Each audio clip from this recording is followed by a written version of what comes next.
모든 사물에는 이름이 있다. 헬렌 켈러. 내 생애에서 잊을 수 없는 가장 중요한 날은 나의 스승 설리번 선생님을 만난 날입니다. 선생님을 만난 후 나의 생활이 얼마나 달라졌는지를 생각할 때마다 나는 놀랍니다.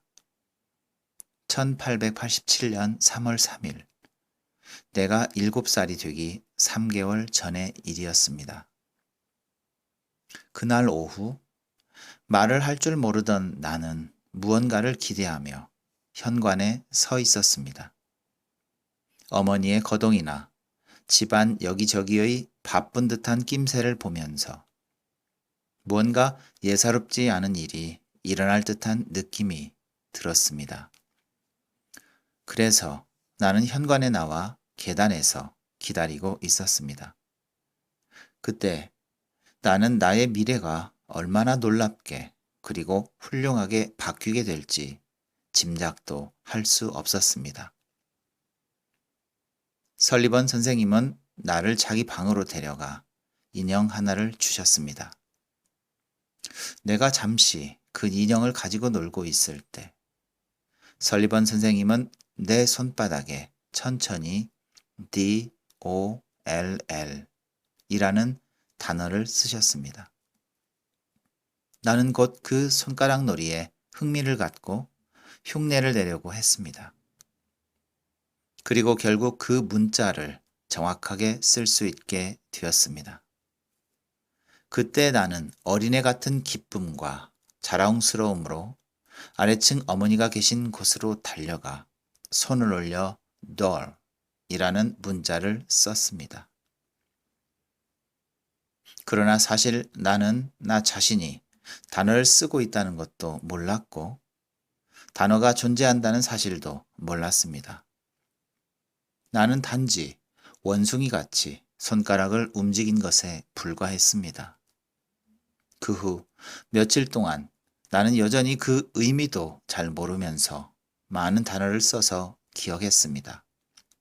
그 중에는 핀, 모자, 컵 같은 명사도 있었고 앉다, 서다, 걷다와 같은 동사도 있었습니다.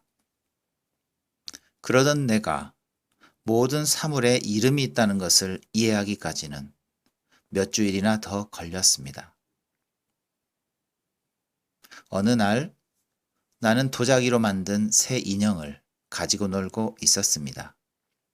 그때 설리번 선생님은 큰 봉제 인형을 내 무릎 위에 놓고 DOLL 이라고 썼습니다.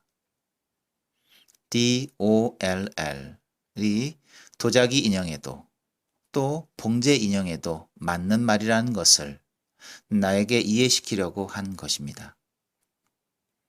그러나 조금 전에 선생님과 나는 MUG와 WATER 라는 단어 때문에 신경이 날카로워진 뒤였습니다. 설리번 선생님은 MUG가 컵이고 그 안에 담긴 WATER이 물이라는 것을 구분시키려고 시도한 것입니다. 하지만 나는 두 가지를 계속 혼동했습니다. 선생님은 절망해서 이 문제를 잠시 접어두고 이번에는 인형을 가지고 가르치려고 하셨나 봅니다. 하지만 그 이유를 모르는 나는 선생님이 같은 시도를 되풀이한다고 생각했고 신경질이 나서 도자기로 만든 새 인형을 바닥에 던져 깨뜨려 버렸습니다. 마음을 진정시키고자 선생님은 나를 데리고 밖으로 나가셨습니다. 우리들은 덩굴의 향기에 끌려 오솔길을 걸어 내려갔습니다. 그 길의 끝에는 우물이 있는 오두막집이 있었습니다. 누군가가 우물에서 물을 깃고 있었습니다. 선생님은 내 손을 물속에 담갔습니다. 찬물이 한쪽 손에 뿜어졌을 때 선생님은 다른 한 손에 물이라는 단어를 썼습니다. 나는 가만히 서서 처음에는 천천히, 다음에는 빠르게 움직이는 선생님의 손가락 움직임에 모든 신경을 집중했습니다. 그때였습니다. 갑자기 나는 잊고 있었던 어떤 것이 안개 저쪽에서 되살아난 것을 느꼈습니다. 나는 water라는 단어가 손에 내뿜는 이 멋지고 차가운 것을 의미한다는 사실을 이때 깨달은 것입니다. 나는 우물이 있는 오두막집을 뒤로하며 돌아오는 길에서도 정신없이 배웠습니다. 모든 사물에는 이름이 있으며 하나하나의 이름을 아는 것은 새로운 지식을 가지는 것임을 알게 되었습니다.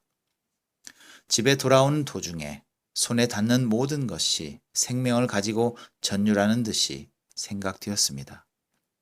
나는 새로운 시각에서 모든 것을 보게 된 것입니다.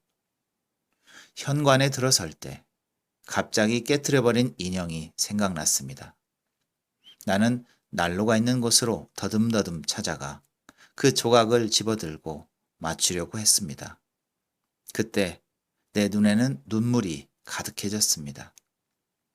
내가 한 짓의 의미를 알고 난생 처음으로 후회와 슬픔을 맛보았기 때문입니다. 그날 나는 매우 많은 단어를 익혔습니다. 그 모든 것을 다 생각해낼 수는 없으나 그 중에 어머니, 아버지, 언니, 선생님이라는 단어가 포함되어 있었다고 기억합니다. 그날 저녁 침대에 놓은 내 마음은 즐거움으로 넘쳐났습니다. 나는 태어나서 처음으로 내일이라는 날을 애타게 기다렸습니다. 그때 나만큼 행복한 아이는 없었을 것입니다. 나는 말에 대한 열쇠를 얻었던 것입니다. 그리고 열심히 그 말을 배웠습니다. 귀가 들리는 어린이는 단어를 획득하기 위해 특별한 노력을 기울일 필요가 없습니다. 그들은 타인의 입에서 나오는 말을 움직이면서도 쉽게 알아듣습니다. 그러나 귀가 먼 어린이는 둔하고 때로는 힘든 방법으로 단어를 잡아내지 않으면 안 됩니다. 그러나 방법이 어떻든 간에 단어를 배운다는 것은 대단한 것입니다. 이름을 짓는 것으로부터 한 걸음 한 걸음 나아가면 결국 셰익스피어의 사상을 이해하기까지의 먼 길도 극복할 수 있습니다. 선생님이 말을 가르치던 초기 나는 거의 질문을 하지 않았습니다.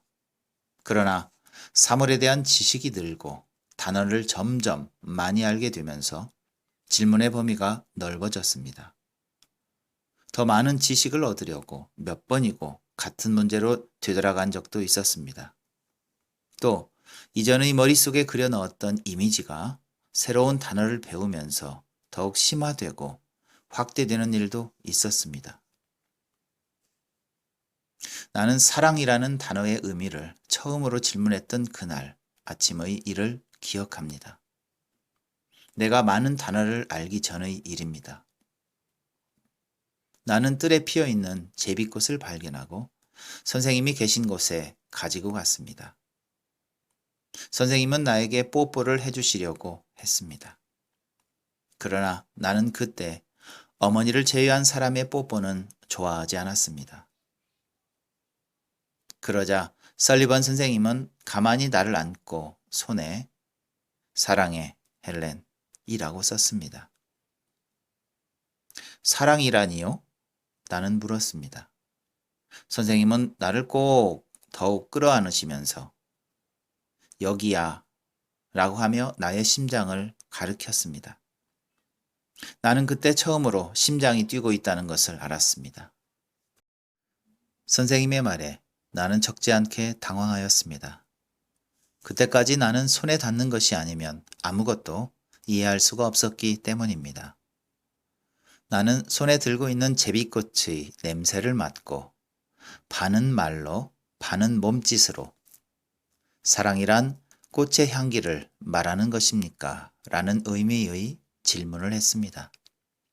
아니야 라고 선생님이 말했습니다. 그래서 나는 또 생각했습니다. 그때 따뜻한 태양이 우리를 비추고 있었습니다. 이것이 사랑이 아닙니까? 이것이? 나는 따뜻함이 비춰오는 방향을 가리키며 물었습니다. 태양의 따뜻함 덕분에 모든 것이 성장하기도 하고 이 세상에 태양만큼 아름다운 것은 있을 수 없다고 생각한 것입니다. 그러나 설리번 선생님은 이번에도 아니라고 하셨습니다. 나는 선생님이 나에게 사랑을 나타낼 수 없다는 것이 이상했기에 갈피를 못 잡고 실망했습니다. 그리고 하루 이틀이 지나고 나는 실의 구슬을 꿰며 공부를 하고 있었습니다. 2개의 큰 구슬과 3개의 작은 구슬 등을 섞어 꿰어 균형 잡힌 한 덩어리를 만들려고 했습니다.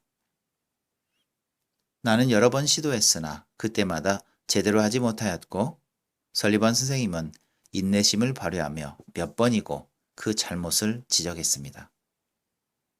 그때 설리번 선생님이 나의 뺨에 손을 대며 단호한 태도로 THINK, think라고 쓰셨습니다. 순간 나는 그 단어가 머릿속에서 일어나는 정신작용을 나타내는 말이라는 것을 깨달았습니다. 추상적인 관념을 명확하게 이해한 것은 그때가 처음입니다.